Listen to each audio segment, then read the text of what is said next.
founders make all type of weird mistakes when it comes to valuing their early stage startups. The question is, how do you actually value your startup?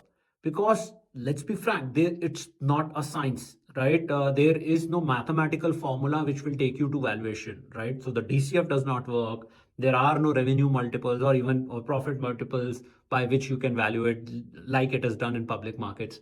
So how do you value early stage startups?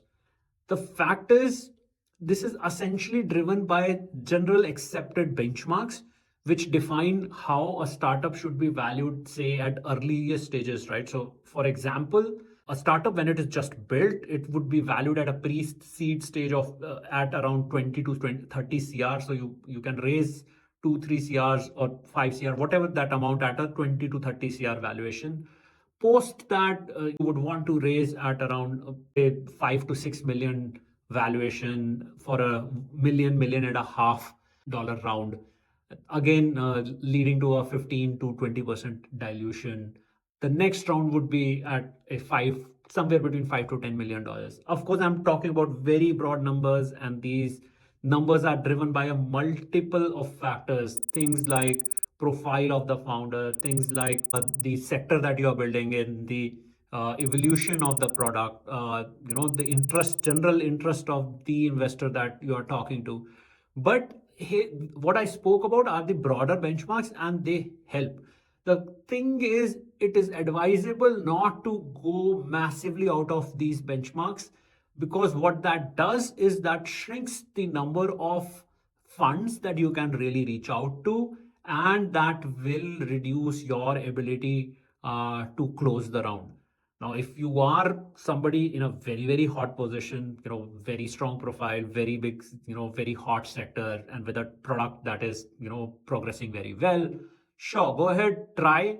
However, for most startups, my advice typically is that you go play around those benchmarks, so that you have a larger set of investors to target.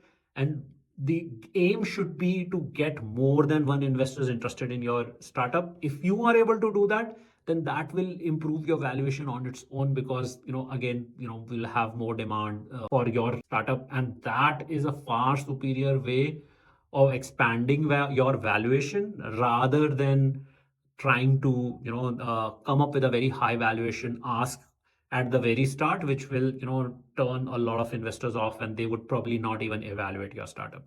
So that would be my advice to early stage startup founders. Don't overvalue your startup. Don't get overly emotional about your valuation. It's a very long journey, and what you need is funds which can actually help you build.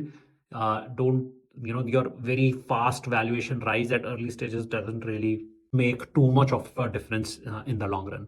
So think about that. I hope you like our content. If you would want to have deeper insights into tips and tricks, do's and don'ts of fundraising, consider joining our WhatsApp community. The link is in the description.